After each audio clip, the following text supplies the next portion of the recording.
Halo semesta. Oke, langsung nggak bertele-tele.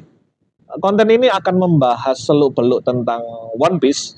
Kebetulan aku juga nonton One Piece dan cukup mengikuti.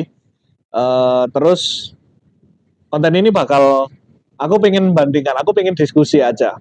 Terinspirasi dari beberapa kejadian, akhirnya ayo di konten iki. Karena kan fenomena One Piece kemarin ini kan sering dijadikan sebagai apa ya? eh apa pencerminan dunia nyata katanya. Ya. Apa yang terjadi di dunia One Piece ini katanya bisa kita korelasikan dengan kehidupan nyata.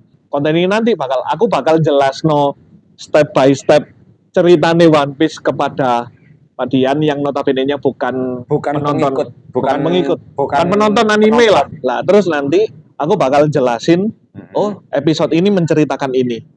Kira-kira di sekitaran kita, di kehidupan nyata, ada contoh similar nggak atau yang relevan nggak gitu. Cuma gitu aja. Konten ini hanya akan berisi seperti itu. Terus, nah langsung nang episode awal. Aku cerita saya ya, episode awal ya. Di episode awal itu si Luffy iki yo berlayar karena iku seorang remaja 14 tahun koyoke. Seorang remaja 14 tahun, kepingin banget menjadi bajak laut. Tapi di One Piece ini konsep bajak laut iku bukan bajak laut sing koyo Pirates of Caribbean atau apa yang murni merompak, enggak. Ada yang merompak, tapi dasarnya freedom. Kalau di One Piece ini, aku pengen leluasa berlayar, aku pengen bebas pokoknya di luar kehidupan sosial, kehidupan politik dan sebagainya. Berlayar, tapi kalau di beberapa orang, beberapa kelompok akhirnya yo menghalalkan secara cara untuk aku pengen mangan untuk mencapai keinginannya akhirnya berlabuh di satu pulau, suatu desa, suatu negara, dijarahlah di situ. Ada yang seperti itu, yo bajak laut kan. Ya. Tapi di beberapa kelompok ada bajak laut yang memang punya idealisme sendiri-sendiri. Gak pengen merompak, tapi aku pengen bebas saja. Ya. Gitu. Itu di One Piece. Lah, Luffy ini salah satu karakter sing tujuannya cuma satu. Aku kepingin jadi raja bajak laut. Nah, gitu aja. Dan mencari harta yang ditinggalkan oleh raja bajak laut sebelumnya. Namanya One Piece. Oh, iya. Lah, One Piece itu apa? Sampai 1000 chapter lebih sampai sekarang belum pernah ditampilkan. One Piece itu apa? Jadi masih banyak yang berspekulasi bahwa One Piece itu koyo ini. Nggak ada yang tahu. Sampai sekarang. Wis 20 tahun lebih anime One Piece ini berjalan tapi nggak pernah dimunculkan sama sekali. Terus berangkatlah si Luffy. Terus akhirnya di suatu masa itu iku ketemu salah satu tokoh. Nah ini tokoh nganwe. Salah satu teman pertama di ceritanya One Piece iki namanya Kobe. Kobe ini iku wis koyo arek biasa. Hanya remaja biasa. Terus dia iku kepingin menjadi marine ceritane.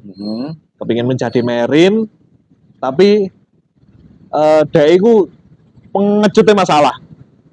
Pengecut si Kobe ini pengecut, luwece, penakut, awake cuwili, gak iso lapo-lapo, tapi dia duwe impian kepingin menjadi seorang tentara laut, menjadi marine dan pengen menumpas kejahatan. Ceritane. Ini kan tipikal karakter anak-anak banget ta. Terus ketemulah sama si Luffy sing notabene ini dia iku selengean, aku pengen jadi bajak laut. Lah si Kobe dia sadar bahwa ini impian yang nggak mungkin deh. Ya. Gak mungkin. Kamu ini apa? Kamu ini apaan sih gitu kan? Sing Luffy berhasil membuktikan itu. Akhirnya ke Kobe perlambat.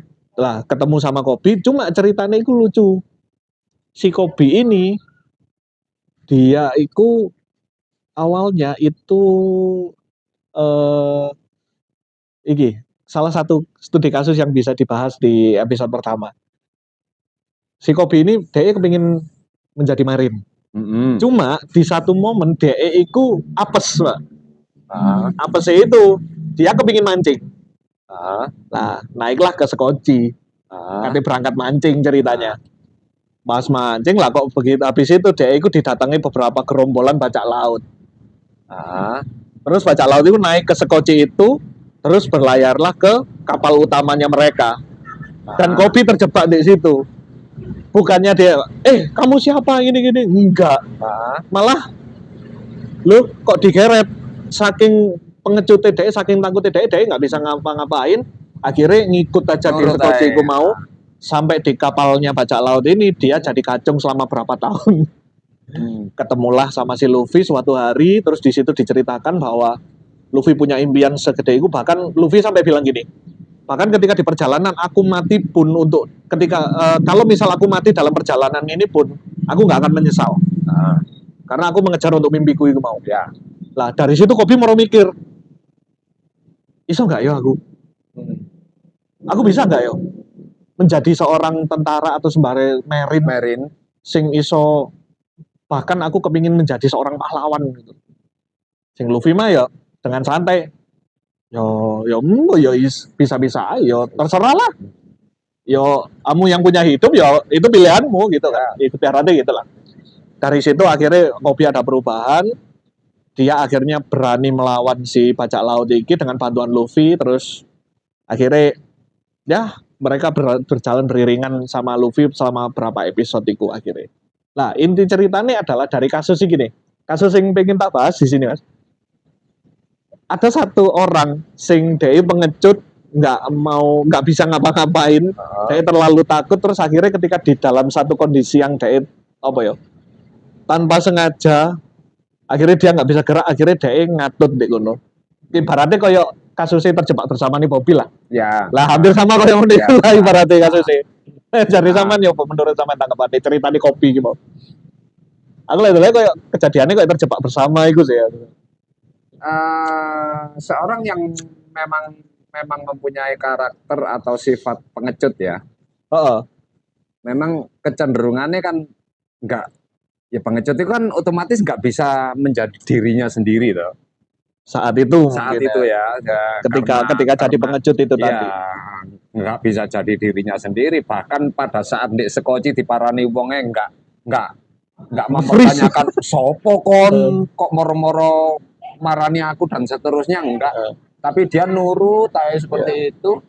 Relevansi kira-kira lah di kehidupan nyata ono kejadian sing mirip-mirip menurut aku nyantolnya terjebak bersama itu mau kan temanya. Ya nek di kehidupan nyata, lebih spesifiknya lagi di kehidupan politik ya. Oke, langsung politik berarti langsung politik. Di kehidupan politik, karakter-karakter seperti itu, karakter pengecut dan sebagainya itu ya kurang lebihnya kayak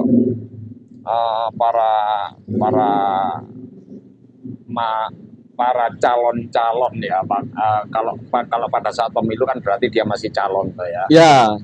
Calon pemimpin atau calon anggota dewan. Kalau menurut saya sih mereka yo ngono iku ya pengecut ae pada saat mereka butuh rakyat, mereka butuh suara, mereka butuh suara untuk bisa menjadikan dia duduk di parlemen misalnya. Wih, janjinya dan sebagainya sampai nyogok duit dan sebagainya. Ya, akhirnya setelah hasratnya terpenuhi, dia duduk di parlemen menjabat. Nah, lek sing sampean jelaskan ini, lek aku pribadi mungkin tidak terlalu relevan dengan Kobine mungkin ya. Tapi cerita setelah itu ono sing mirip. Ada cerita setelah. Relevansinya cuman di ini ya. Menurutku relevansinya hanya di lebih cenderung ke iki sih ya, lebih cenderung permainan itu kan. Ya. Lek Kobi kan lebih ke pengecut sing bener-bener pengecut luwih, mau. Ya kalau Kobi mungkin didramatisir ya. Kalau Kobi karena kebutuhan cerita dan sebagainya mungkin didramatisir sedemikian rupa supaya menarik lah cerita itu. Cuman kalau di kehidupan nyata politikus kita itu juga nggak kalah pengecut dengan si Kobe ini. Ya, tapi di konteks yang berbeda kan ya. Lah, cerita setelah ini akhirnya kan gini, ini sing aku bilangnya kayaknya lebih relevan nih karo sing sampean iku mau.